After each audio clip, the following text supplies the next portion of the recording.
Hello guys, gals, and cryptids alike. Today I'm going to be posting my first video in years. Before I move on to the main meat of this video, I really need to clear a few things up about my past. If you want to skip this, I'll put a timestamp in the description. Yes, I just stumbled over my words. And yes, I am far too lazy to edit this out because this is just a really quick part before the video starts. So, anyways, in my older videos, if you look at them, you'll see I refer to myself as Cat. At the time, that was my pseudonym. Since then, I have come out as a transgender male. So my pronouns are he, him. I now go by Adrian, and I have some form of vocal training, so my voice can sound a bit deeper than not. But now that I got all that out of the way, I'm just gonna move into the real thing that y'all are here for, which is indeed about Butch Hartman. Many of you watching this video may recognize his name. You may know him from being attributed with coming up with concepts for Danny Phantom and the Fairly Odd Parents. I was never big into Danny Phantom, but the Fairly Odd Parents were a part of my childhood. Now, it was nowhere near as influential as Gravity Falls, but it still made an impact. It is important to mention that Butch himself is not a writer and did not do much for those shows. In fact, when he wrote a season for Danny Phantom, it was the least liked and most criticized of all the seasons that show ever had. And when he pitched these shows, they were extremely broad, simple concepts that were only kind of placeholders for the writers to then go in and flesh out and create real characters and a real feel. He often claims that he made our childhoods, while he did barely anything. In all honesty, he just came up with some concepts, pitched them, and some of them were greenlit. Now, as many of you know, Butch Hartman does commissions. They go for around, $200 for a fully colored piece. With the price and the name attached to it, all that fame, you would think it would look amazing. I mean, it should definitely be worth the price, especially for $200. And okay. They look like they were made on MS Paint by a 12-year-old. Like, he's supposed to be professional, yet somehow even my lackluster art is better than whatever this is. And honestly, there are so many people with a smaller following who do much better art for much less money. In fact, I'll show you a few right here. These are people I follow on Instagram and enjoy the content of, and I believe that y'all should go ahead and follow them too. I'll link their accounts in the description because they totally deserve it. Turning back to these commissions, as was pointed out by many on Twitter, one of these such commissions was traced. If you're not an artist, you may not understand the severity of tracing, but basically it means he didn't draw it. He took a picture of an anime girl and drew over it on either another layer or with tracing paper. So, I'm pretty sure, legally speaking, he had no right to sell that, which is very upsetting for the person who received that. And if you're a professional artist, you should know better. And yeah, I have no words for the fact that he did this. But unfortunately, as you will find out, this isn't the first time he scammed someone. He's actually done a good amount of scamming. You may have heard of his project, Oaxis. For those who don't know, he marketed this as a child-friendly cartoon streaming site. The idea was first announced at some time in 2018, and many people helped fund his Kickstarter. He got a lot more money than he asked for. But, isn't something a little off? It is already the year 2020. Where is this platform?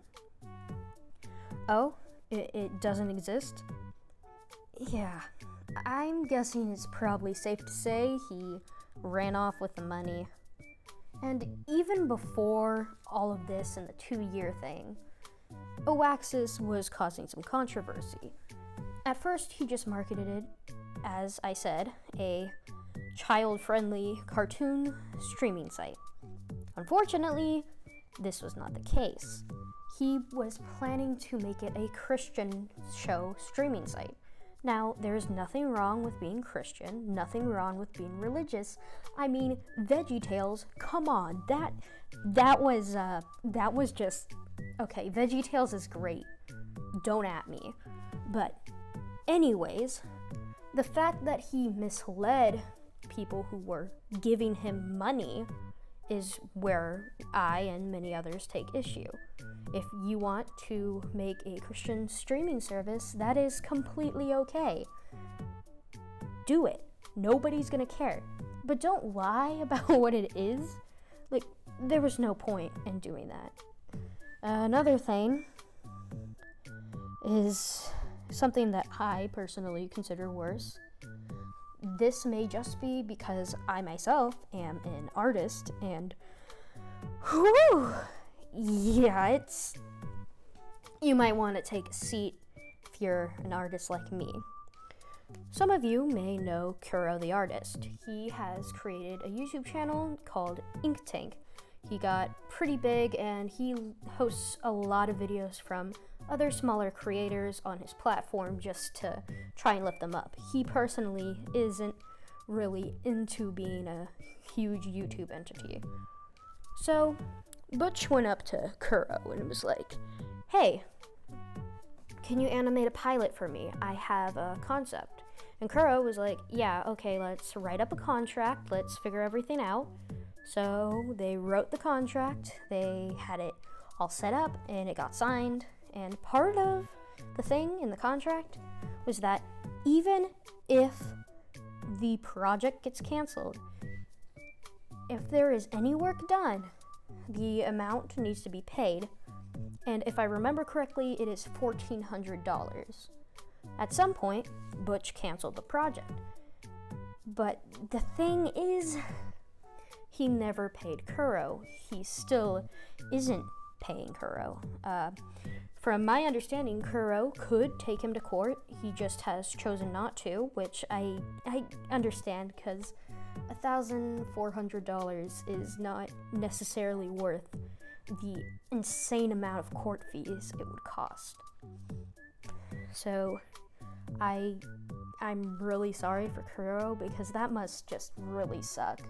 And as someone who has been taking some animation classes, so I understand how animation works, I know how hard it is to do even like a few seconds of 2D animation. So I cannot imagine what he had to do and isn't getting paid. Anyways, on to some of the other stuff. More accurately, the wrapping up of my video. He has made some remarks. His own entitlement and greed has shown just what kind of a person he is. For once, he went on a stream and he's like, "So, you wanna criticize me? You wanna criticize me? Well, guess what? You're not a cartoonist, so your criticism doesn't matter, because I'm a cartoonist, and if you're not a cartoonist, you can't criticize."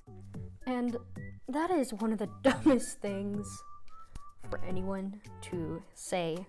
It just shows that he's very vulnerable to criticism, and his only way to deflect any criticism is by saying, You don't count. So technically, I'm definitely still right. Like, no, that's not how it works at all. So he obviously has some problems with that. And, you know, the kind of thing, you can not be a chef and still eat something and be like, "This tastes disgusting. I despise this." So he's just in a lose-lose situation there. Now, there's something he said that just infuriates me to no end. He said to pray the autism away. pray the autism away. Excuse me, sir? Are you okay? As someone with autism, I can confirm that is definitely not how that works. Our brains are literally wired completely differently. We don't have the same brain makeup as a neurotypical person. And for those who are not aware, neurotypical is the name for people who are not autistic and do not have other disabilities that would make them be considered neurodiverse. Neurodiverse people, our brains are constructed differently from neurotypicals. Neurotypicals make up the majority of the population, thus the term typical. Now, besides that, let's just praying the autism away. That, just saying that in general, is a very bad thing. It gives a very bad impression. It's the same kind of rhetoric that autism shoots out. That autism is a horrible, deadly disease and that nobody should ever be autistic and oh, it's such a burden. My child has the dreaded autism. Like, okay, calm down, don't cry, stop the melodrama. It's just a different way of being a person. Like, we're still people.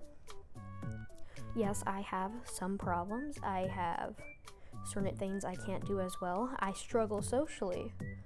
But autism is part of me. If I didn't have autism, I wouldn't be an artist.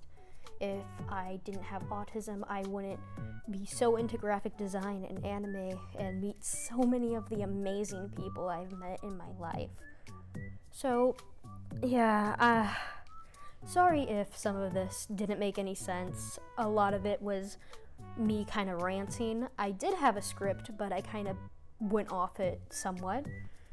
And yeah, so tell me what you thought about my first video on my comeback. I know there's a lot of work to do, but I do hope this was entertaining for those of you who have decided to watch. Have a nice day, and goodbye.